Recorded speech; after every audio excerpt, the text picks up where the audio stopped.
Hello, nang panangting unit luci. La penjia pia polong ki junta nang pansinang mata ver titilo. Choklo, ne phan ke nang ting ne body den non.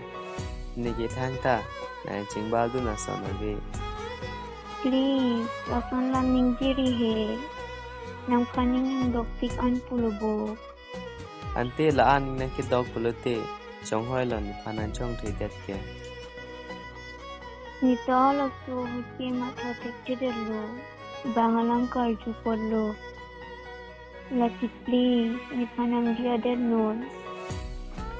Choklo, ne phan non na phike, bek ning chang lang lo. Please, he, lasan rinon he. Choklo, nang ko ri non, la pen ke, nang bol nang blog non. Please, he.